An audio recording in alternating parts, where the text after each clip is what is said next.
Hi everyone! Today we're going to wrap up Chapter 9. So last time we talked about acids and bases in a bit more detail. Today we're going to talk about something called a buffer.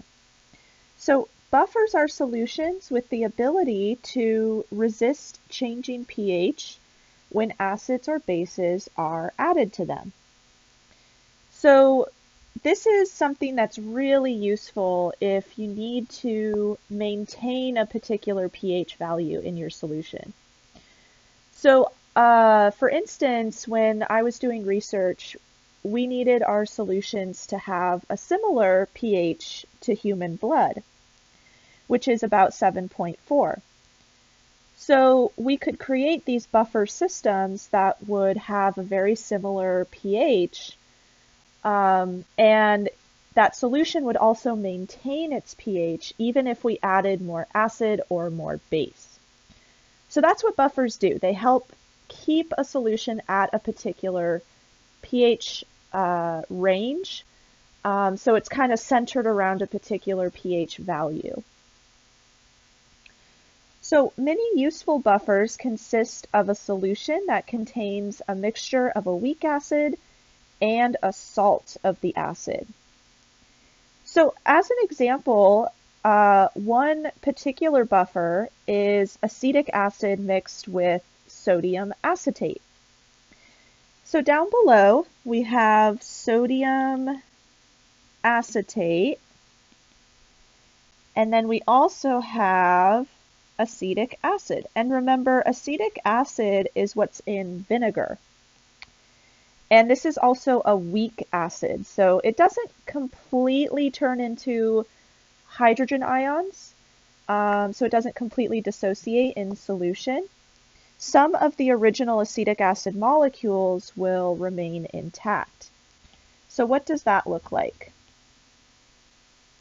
So if we look at acetic acid, HC2H3O2, and we show its reaction with water. Again, we're going to draw a double arrow here because this is a weak acid, so it doesn't completely dissociate. All right, so what ends up happening is the acid is going to give up a hydrogen ion, and then water is going to act as the base and take a hydrogen ion, or accept the hydrogen ion.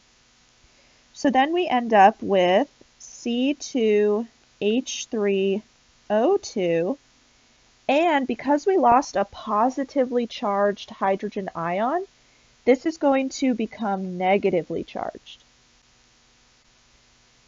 All right, and so that will be aqueous, and then the water molecule is accepting the hydrogen ion, so it becomes a hydronium ion.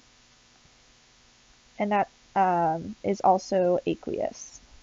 And then H2O is a liquid. Okay, now what about sodium acetate? What happens with sodium acetate?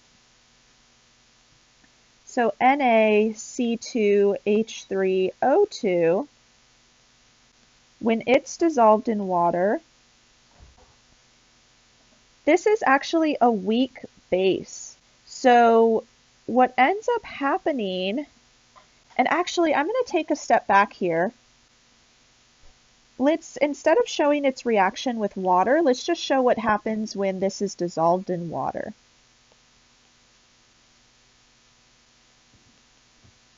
Okay, so we're just going to dissolve this. So what ends up happening is the sodium ion dissociates from the acetate ion. So this is one of our polyatomic ions.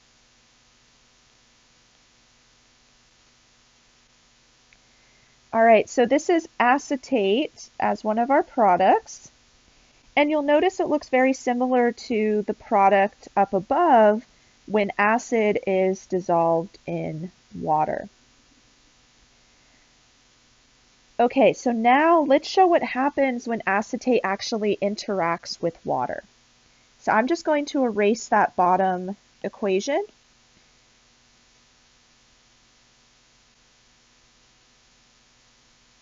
Okay, so we know that sodium acetate has the acetate ion in it, and that's what's actually going to interact with water. Okay, so acetate can act as a base, and it's a weak base, so that means it can grab onto a hydrogen. So it can accept a hydrogen. So when acetate reacts with water, it becomes acetic acid.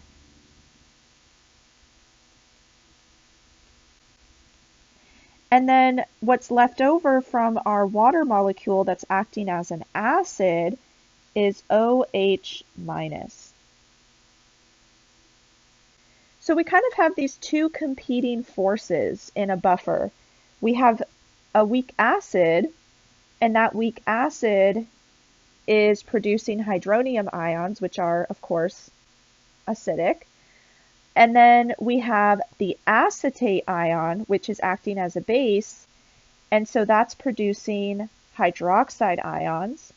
So now we have these two competing ions. Oh, and I forgot to write aqueous next to the hydroxide ion. So this is what helps maintain the pH of the solution. We have competing forces between these different ions, and so they're both helping to maintain the pH of the solution.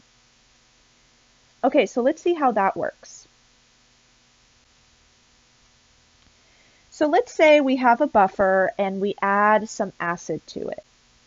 So that means we're adding H plus ions to our solution. So those H plus ions are going to react with the weak base, or the anion from the salt. So in our case, that's acetate.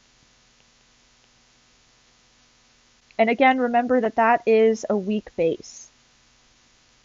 So here we can see that the acetate ion is going to react with any added acid and produce acetic acid. And then remember, acetic acid interacts with water to produce its conjugate base and hydronium ions. And then let's say we add base to the buffer. So that means we're adding hydroxide ions. That's going to interact with the acid, which in our case is acetic acid.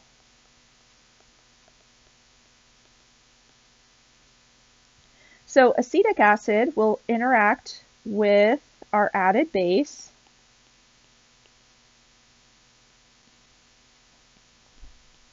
and that will produce the acetate ion and water.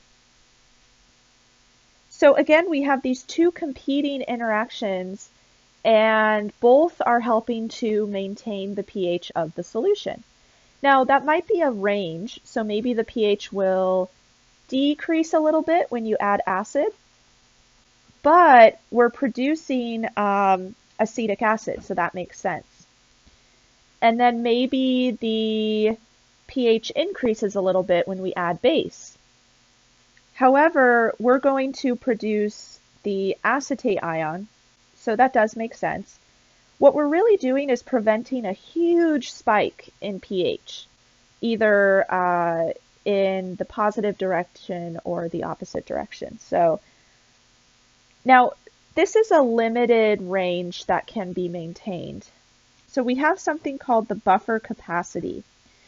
And that's the amount of acid or base that can be absorbed by a buffer without causing a significant change in pH.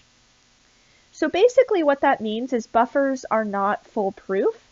You could add a bunch of acid, and if the buffer isn't able to handle that much acid, then you'll see a spike in pH. Same if you add a ton of base.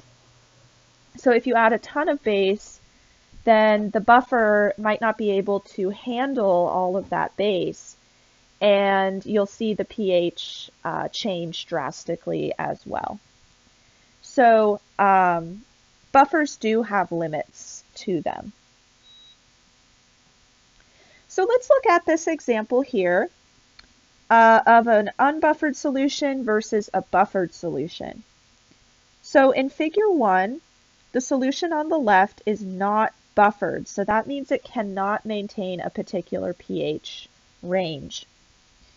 But the solution on the right is buffered, and we've also added universal indicator to both. So on the left, we have an unbuffered solution, and then on the right, we have a buffered solution, and we've added indicator so we can keep track of what happens. Okay, so in the second figure, sodium hydroxide, so a strong base, has been added to both solutions. So you'll notice on the left, the color of the solution has changed, and it's kind of a dark purple or blue. So that shows that this is basic. So the sodium hydroxide drastically changed the pH of that solution. However, notice on the right, the buffered solution looks exactly the same. So this has maintained a pH range. Okay, so maybe the pH spiked a tiny bit, but it's not enough to see an actual difference in the solution. All right, and then in the last figure, hydrochloric acid, which is a strong acid, is added to both solutions. So the solution on the left is pink, which indicates it's acidic. Oops. So this is a kind of a reddish pink. So it's acidic. And then the solution on the right hasn't changed at all because it's a buffer. So the pH has stayed relatively the same.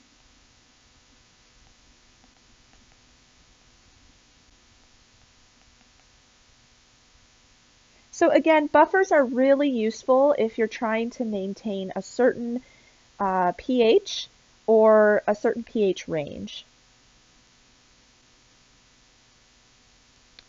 So that brings us to Ka and pKa values. So this is a little bit of review, but then we're going to go into some new concepts that will help us determine whether an acid is stronger or weaker compared to other acids. And then eventually we'll learn how to calculate the pH of a buffer. Okay, so remember that acid dissociation constants tell us how strong an acid is.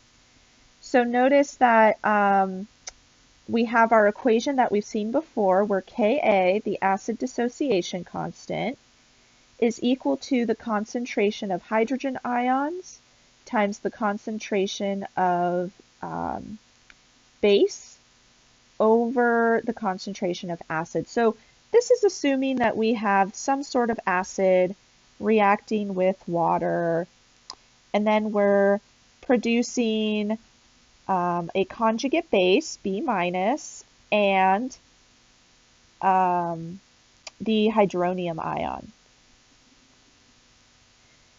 And remember, the hydronium ion is equivalent to a hydrogen ion. So remember that when we write these equilibrium constant expressions or these acid dissociation constant expressions, we put products over reactants. But we don't include water because water's concentration doesn't really change that much during the reaction. So it stays relatively constant. So we've included our products in the numerator and then our reactant in the denominator.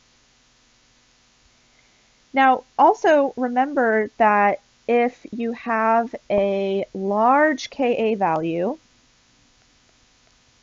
that means you have a very strong acid.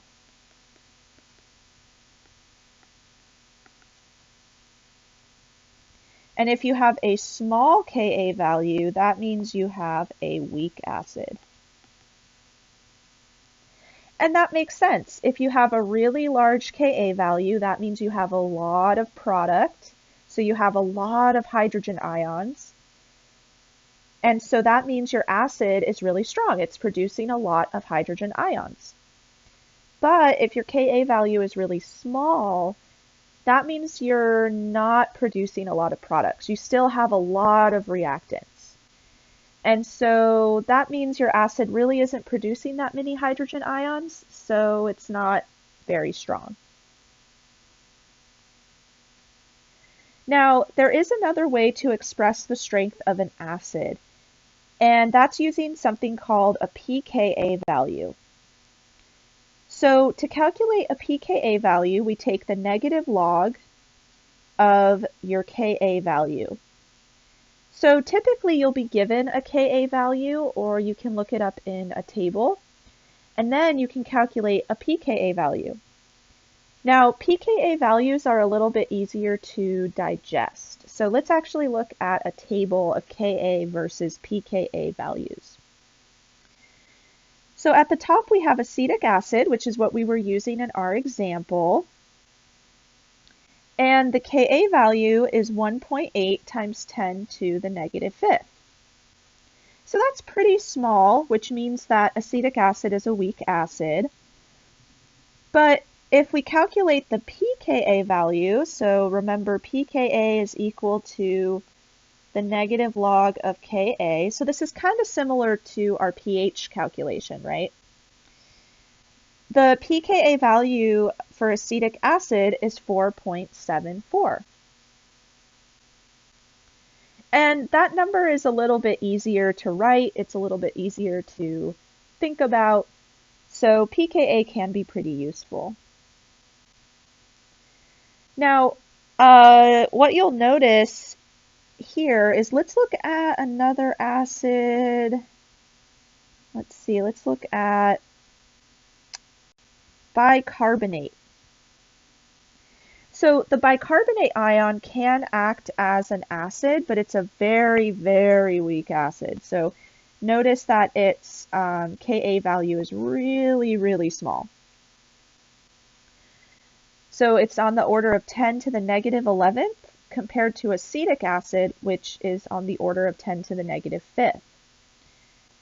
Now, if we look at the pKa value for the bicarbonate ion, it's 10.25. So what this tells us is, if we're comparing two acids, a larger pKa value means that you have a weak acid, whereas a smaller pKa value means you have a strong acid. So this relationship is different from Ka. It's flipped. So remember, previously we said that a large Ka value means you have a strong acid. But here we say that a small pKa value means you have a strong acid. So they have an opposite relationship, if that makes sense. All right, so now let's talk about how to calculate the pH of a buffer solution. So determining the pH of a buffer is a little bit more complicated than determining the pH of just an acid or a base. Remember, we have both a weak acid and a weak base in solution, so again, this is a little more complicated. What we need to do is use something called the Henderson-Hasselbalch equation. So in this equation, pH is equal to pKa of the acid plus the logarithm of the concentration of base or conjugate base over the concentration of acid. So we're looking at the ratio between the buffer base and the buffer acid. So again, in this equation, pH is equal to the negative log of the concentration of hydrogen ions. So if we know the pH already of the buffer system, we could maybe solve for something else that we don't know. Maybe we don't know the pKa, or the concentration of the base, or the concentration of the acid. So you could use this in other ways as well. And then remember that the pKa is equal to the negative log of the Ka value. So you could look up the pKa value in a table, or if you're given the Ka value, you can always calculate the pKa value. And then the concentration of the base is the molar concentration of the salt of the weak acid, and the concentration of Hb is the molar concentration of the weak acid. Now, if the concentration of the conjugate base is equal to the concentration of the acid, then the pH is equal to the pKa. Now, the reason for that, so let's say the concentration of the base is 1 mole per liter, and the concentration of the acid is 1 mole per liter. So this part of the equation, the log of 1, is equal to 0. So this whole thing cancels, and the pH is just equal to pKa. So for instance, if we go back to our table here and look at acetic acid, let's say the concentration of acid and base are equal to each other in this buffer, then that means that the pH of this acetic acid solution is 4.74. It's equal to the pKa. So that's a super handy calculation. And typically in buffers, the concentrations of the acid and the base are equal. All right, so let's go over an example calculation. Let's say that a buffer contains 0.1 molar acetic acid and 0.09 molar sodium acetate. So this is the same buffer that we were looking at before.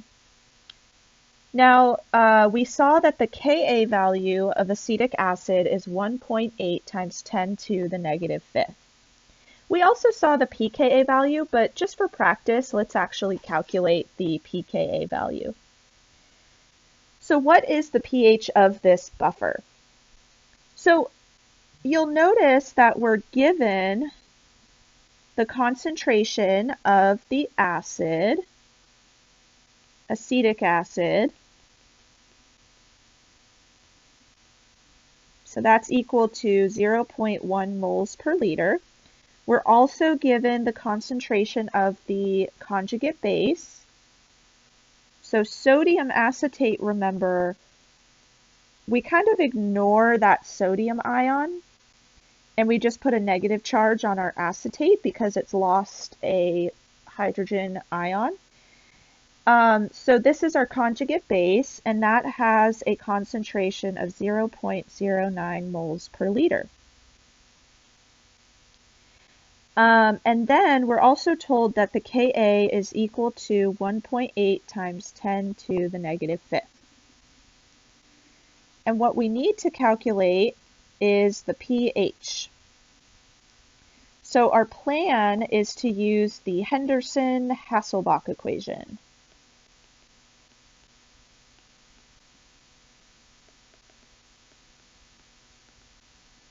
Okay.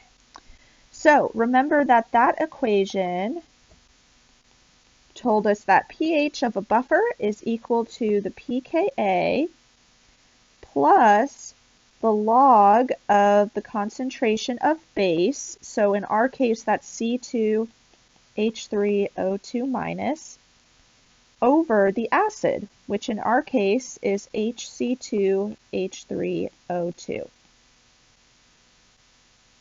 All right. Now, we do have the concentrations of our acid and base, but we don't have pKa. So remember, pKa is equal to the negative log of the Ka value. So that's equal to the negative log of 1.8 times 10 to the negative fifth. And if we plug that into our calculators, we should get a value of 4.74. And that's what we saw earlier in our table, so that makes sense. Okay, so now we can plug that in. And we can also plug in our concentrations. So the concentration of the base was 0.09 moles per liter, and the concentration of the acid is 0.10 moles per liter. So in this example, we don't have exactly equal amounts of the acid and the base in our buffer. So in this case, the pH is not going to equal the pKa. We're just going to have to plug all this into a calculator and figure out what our pH is. Okay, so what I recommend when you're solving problems like this is to do it piece by piece. So maybe you calculate what 0.09 over 0.1 is, and then you take the log of that value, and then you add 4.74. That way you avoid making mistakes or typing things in wrong, and you can just go step by step through the whole process. So what I got for the pH of this buffer was 4.69. Okay, so that means the pH is a little bit lower than that pKa value. That makes sense because we have more acid than base. The concentration of the acid is a little bit higher than the concentration of the base. So the pH should be a little bit lower than we would expect. All right. So not too bad. If I gave you a problem like this on a quiz or a test, I'd give you all of the values you need. And I'd also give you the Henderson-Hasselbalch equation, as well as the equation for pKa. So you would just need to know how to piece everything together and plug those numbers in. All right, and here is the solution slide if you need it. And that is the end of chapter 9. So we've talked a lot about acids and bases. We talked about how reactions between acids and bases produce salts. We talked about pH, so how acidic or basic is a solution. And in the next chapter, our last chapter, chapter 10, we're just briefly going to go over nuclear chemistry. So if you've ever heard of radioactive elements, we're going to talk a little bit about those. And then we'll be done for the quarter. So we are almost there. So hang in there, and I will see you in the next lecture.